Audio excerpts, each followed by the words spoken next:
Hola, soy el doctor José Ernesto Contreras Pulido y hoy quiero hablarles sobre el tema Id y predicad el Evangelio. Cuando estudiamos la Biblia, entendemos que todos los cristianos peregrinan temporalmente por este mundo de maldad, tristeza, enfermedad y muerte, rumbo a la patria celestial donde dice la Biblia que están los que, con vestiduras blancas, han salido de la gran tribulación y han lavado sus vestidos y los han emblanquecido en la sangre del Cordero. Por esto, la Biblia enseña que los salvos por la gracia de Jesucristo un día estarán delante del trono de Dios, rindiéndole culto de día y de noche en su templo, y Jesucristo, desde su trono, extenderá su cobertura sobre ellos, y no tendrán más hambre, ni sed, ni caerá sobre ellos el sol ni su calor, porque el Cordero los pastoreará y los guiará a fuentes de agua viva, y Dios enjugará toda lágrima de los ojos de ellos, y ya no habrá más muerte, ni llanto, ni clamor, ni dolor. Así, la única razón trascendental para permanecer como extranjeros por un poco de tiempo en esta tierra, después de ser salvos, es predicar de una y mil formas las buenas nuevas de salvación. Jesucristo le ordenó a sus discípulos: vayan por todo el mundo y prediquen el Evangelio a toda criatura. El que crea y sea bautizado será salvo, pero el que no crea será condenado. Por eso es importante que todo salvo comprenda que Dios espera que como hijo, siervo e instrumento de Dios, sea un embajador que a nombre de Cristo le ruegue a todos, como si Dios mismo rogara por medio de él, que se reconcilien con Dios por medio de la fe en Jesucristo. Y no es porque seamos competentes por nosotros mismos, sino que nuestra competencia viene de Dios, quien es fiel a su promesa que dice: recibirán poder cuando sean ungidos por el Espíritu Santo, y así me serán testigos efectivos en Jerusalén, en toda Judea, en Samaria y hasta lo último de la tierra, anunciando las virtudes de Jesucristo, aquel que nos sacó de las tinieblas a su luz admirable. En el libro de los Hechos de los Apóstoles encontramos el cumplimiento inicial de esta gran comisión que Jesucristo nos mandó, y un buen ejemplo de cómo los primeros apóstoles y discípulos de Jesús lo hicieron desde apenas unos cuantos días después de consumarse la muerte, resurrección y ascensión de Jesucristo al cielo. En Hechos aprendemos que Jerusalén fue el escenario donde se formó y organizó el núcleo cristiano más antiguo de la historia. La Biblia dice: entonces volvieron a Jerusalén, al aposento alto donde se alojaban Pedro, Juan, Jacobo y Andrés, Felipe y Tomás, Bartolomé y Mateo, Jacobo hijo de Alfeo, Simón el celote y Judas hijo de Jacobo. Todos estos perseveraban unánimes en oración, junto con las mujeres y con María, la madre de Jesús, y con sus hermanos. Además, después de la tremenda experiencia del Pentecostés, cuando fueron bautizados por el Espíritu Santo y les aparecieron sobre sus cabezas lenguas como de fuego, la iglesia, bajo el liderazgo de los apóstoles, se consolidó, creció y fortaleció a pesar de grandes persecuciones. Fue entonces que se nombraron los primeros 7 diáconos: Esteban, Felipe, Prócoro, Nicanor, Timón, Parmenas y Nicolás, quienes fungieron como asistentes de los apóstoles que, junto con los discípulos que a causa de las persecuciones fueron esparcidos, llevaron el Evangelio hasta lo último de la tierra hasta entonces conocida.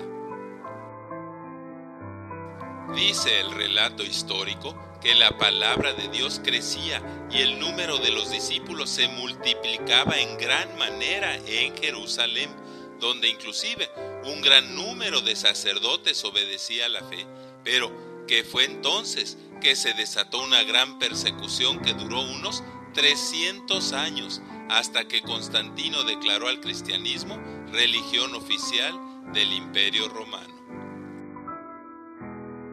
Entonces, los que fueron esparcidos anunciaron el Evangelio. Por ejemplo, Felipe fue a Samaria, donde de muchas personas salían espíritus inmundos, dando grandes gritos, y entre gran regocijo, muchos paralíticos y cojos fueron sanados.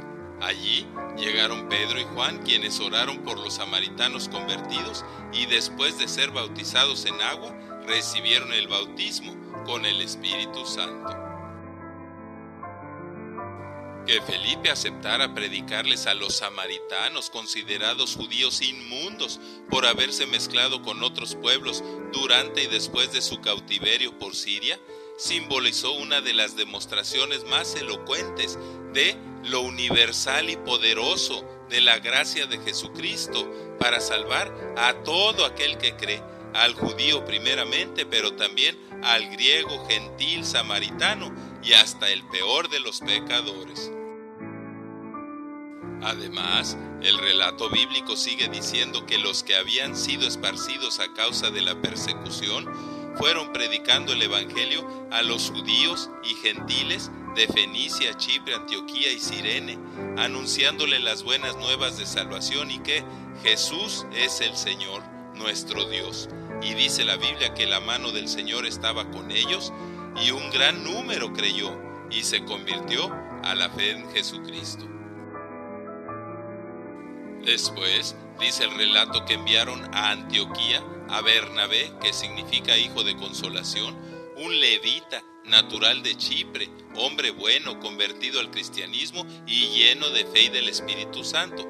Él fue quien trajo a Saulo, ahora llamado Pablo, a ministrar junto con él por un año en Antioquía, donde mucha gente fue agregada al Señor. Y fue en Antioquía donde los discípulos por primera vez fueron llamados cristianos. Antioquía era la capital de la provincia romana de Siria, en Asia Menor. Era la tercera ciudad del mundo de entonces en tamaño, después de Roma y Alejandría. Y a pesar de estar llena de lujuria y de tener sacerdotisas prostitutas de su diosa Dafne, Antioquía se convirtió, y después de Jerusalén, en la ciudad más importante para los cristianos. De ahí partieron los viajes misioneros de Pablo, Bernabé y sus asistentes para predicarles el Evangelio, predominantemente a los gentiles. Aparte de los ministerios de la iglesia primitiva a grandes auditorios, Hechos también relata ejemplos de evangelismo personal, como el de Felipe al eunuco etíope, un alto funcionario de Candace, la reina de Etiopía, quien estaba a cargo de todos sus tesoros y que había venido a Jerusalén para adorar, y quien regresaba sentado en su carro leyendo al profeta Isaías. Dice el relato que el Espíritu Santo le dijo a Felipe: acércate y júntate a ese carro. Y Felipe corriendo lo alcanzó y le dijo: ¿entiendes lo que lees? Y él le dijo: pues ¿cómo podré a menos que alguien me guíe? Entonces Felipe, comenzando desde esta escritura, le anunció a Jesús. Y mientras iban por el camino, el eunuco dijo: he aquí hay agua, ¿qué impide que yo sea bautizado? Y mandó parar el carro, y Felipe le bautizó. El libro de Hechos dice que luego Felipe siguió anunciando el Evangelio en todas las ciudades vecinas y hasta Cesarea, y que también, gracias a los viajes misioneros de Pablo, aún antes del año 70 después de Cristo, ya el Evangelio se había esparcido por toda Asia Menor y había llegado a Roma, la capital del imperio. Es mi oración y deseo que Dios nos conceda aprender el celo, la dedicación y el compromiso con que estos ejemplares sumisos, sufridos y fieles siervos de Dios predicaron, ungidos por el Espíritu Santo, las buenas nuevas de salvación por gracia y por la fe en Jesucristo. Dice el relato bíblico que entonces, por toda Judea, Galilea y Samaria, la iglesia tenía paz, se iba edificando y multiplicando y vivía con un respeto reverente al Señor Jesucristo, gozando del consuelo, fortaleza, presencia, protección y poder del Espíritu Santo. Gloria a Dios, porque el mismo poder y capacitación sobrenatural del Espíritu Santo que recibieron los apóstoles para cumplir con éxito la gran comisión de ir y predicar el Evangelio a toda criatura, ahora está disponible a todo salvo, pues Jesucristo prometió estar con nosotros todos los días hasta el fin del mundo. Gloria a Dios. Muchas gracias por su atención y es mi oración que Dios les siga bendiciendo ricamente. Amén, así sea.